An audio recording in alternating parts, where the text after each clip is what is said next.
1666 yılında İngiliz matematikçi, astronom ve doğa filozofu Sir Isaac Newton bir ışık dalgasının prizmaya girişini gözlemledi. Bu deney onun ışık ve renkler üzerine yaptığı en önemli keşiflerden birine yol açtı. Beyaz ışık aslında birçok rengi içinde barındırıyordu. Newton ışığın bu özelliğinden öylesine etkilenmişti ki bunun dönemin bilim insanlarının bitkisel ruh olarak adlandırdığı gizemli kavramla bağlantılı olabileceğini düşündü. Doğanın büyüleyici yapısı her zaman Newton'un ilgisini çekmişti. Ona göre yaşamın muazzam çeşitliliği, büyüme, çürüme ve fermantasyon gibi doğadaki süreçlerin arkasında mutlaka bir güç olmalıydı. Newton bitkisel ruhun işte bu güç olduğuna inandı ve ışıkla bağlantılı olabileceğini düşündü. Newton'u yalnızca matematik ve fizik alanındaki keşifleriyle tanıyanlar için bitkisel ruh kavramı şaşırtıcı gelebilir. Ancak bu düşüncesi onun yıllarca büyük bir tutkuyla ilgilendiği pek bilinmeyen bir çalışma alanıyla doğrudan bağlantılıydı. Yani simya ile. Newton hayatı boyunca simya üzerine yaklaşık 1 milyon kelime yazdı. Bu da bize konuyla ilgili araştırmalara ve çalışmalara ne kadar önem verdiğini gösteriyor. Bu alandaki çalışmalarıyla bitkisel ruhun, yani aslında yaşamın ruhunun sırrını ortaya çıkarmayı umuyordu.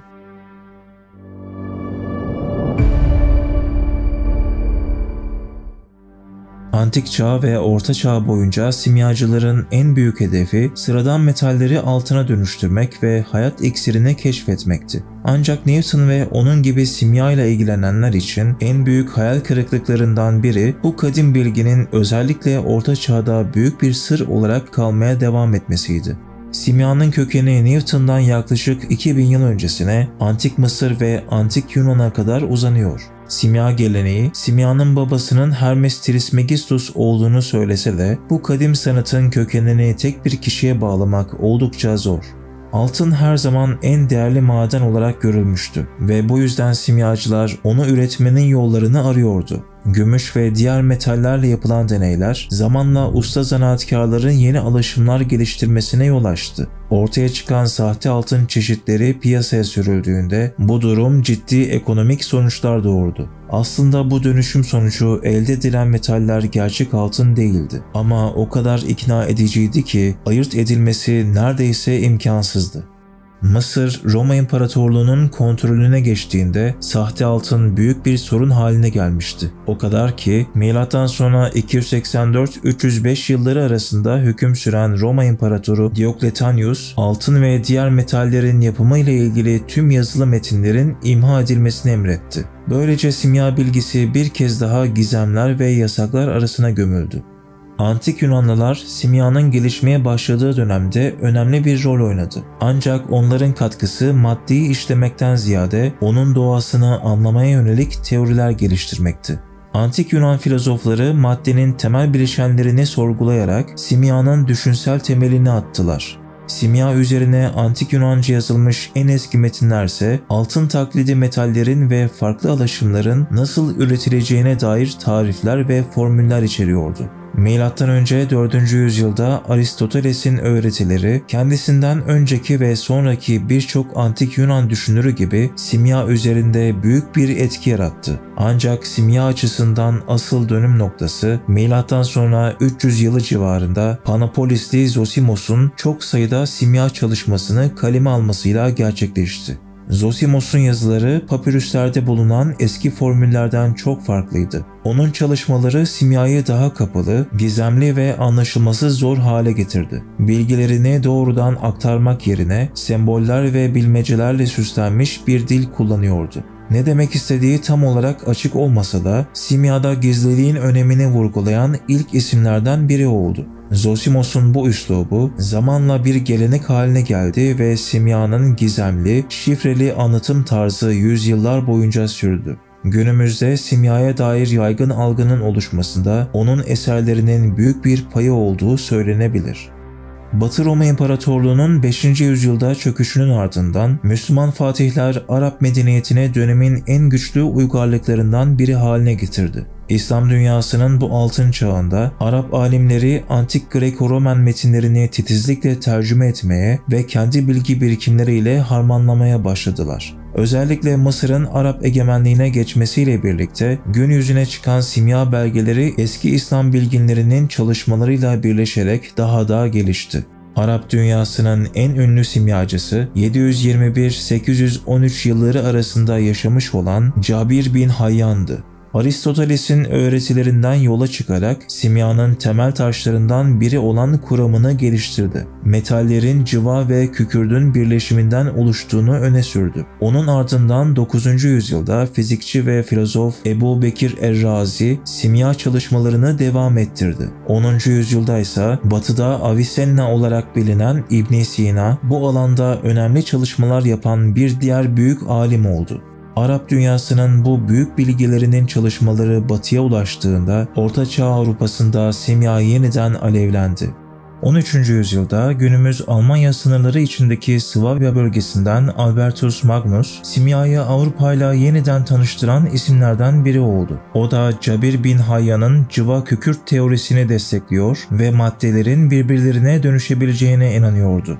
1244-1245 yılları arasında öğrencisi Thomas Aquinas simya konusundaki tüm bilgisini aktardı. Böylece simya yüzyıllar boyunca hem doğuda hem de batıda büyük bir ilgiyle araştırılan, geliştirilen ve sırları çözülmeye çalışılan bir bilim ve felsefe dalı olarak varlığını sürdürdü.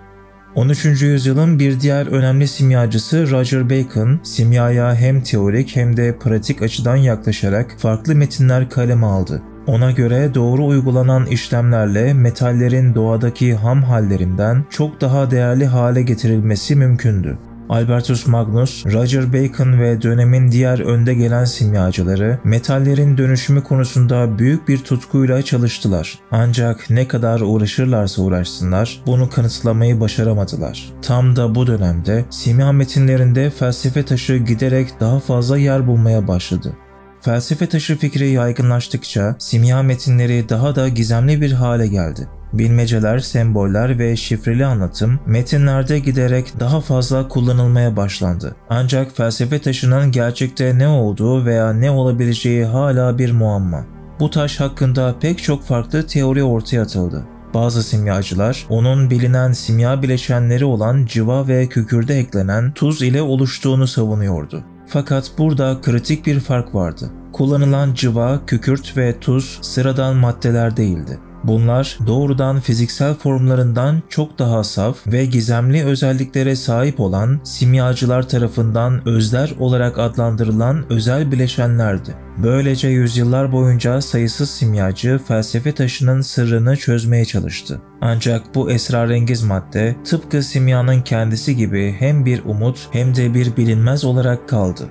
Felsefe taşının yapısı hakkında başka teoriler de vardı. Newton'un bitkisel ruh fikrine benzer şekilde bazı simyacılar bu taşı metallerden elde edilebilecek bir altın tohumu olarak düşündüler. Orta Çağ düşünce şekline göre metaller bitkilere benziyordu. Sonuçta her ikisi de toprakta yetişiyordu. Bu nedenle metallerin de tohumları olmalıydı. En değerli olanı ise şüphesiz altın tohumuydu. Yüzlerce simyacı felsefe taşını bulmak ya da yaratmak için umutsuzca çabaladı. Kimileri için bu taş hayal bile edilemeyecek bir servetin anahtarıydı. Kimileri için şan ve şöhretin kapısını aralayacak bir keşifti. Kimileri ise onun ölümsüzlüğe giden yolu açabileceğine inanıyordu. Felsefe taşının peşine düşen Orta Çağ simyacılarının oldukça karmaşık çalışma yöntemleri vardı. Eski metinleri tercüme etmeye çalışıyor, laboratuvarlarında yeni deneyler yapıyorlardı. Çalışmalarının merkezinde ısıtma işlemi vardı. Bu yüzden bir simyacı laboratuvarının en önemli unsuru fırındı. Bunun yanı sıra beherler, potalar, kavanozlar ve filtreler gibi pek çok ekipman kullanılıyordu. Sürekli yeni şeyler denemeye ve imkansız görünen hedeflere ulaşmaya çalıştıkları için bu araç gereçler de zamanla gelişti. Yüzyıllar sonra modern kimyanın öncüleri de bu simya ekipmanlarını kullanmaya devam edeceklerdi. Modern çağın başlaması ile birlikte simya giderek itibar kaybetmeye başladı. Ardından farklı bilim dallarının ortaya çıkışı ile birlikte simya sözde bilim olarak görülmeye başlandı ve zamanla gözden düştü. Ancak 17. yüzyılda bilimin yeni bir çağa girdiği bu dönemde Newton gibi bilim insanları geçmişin kadim bilgilerini araştırmaya devam etti.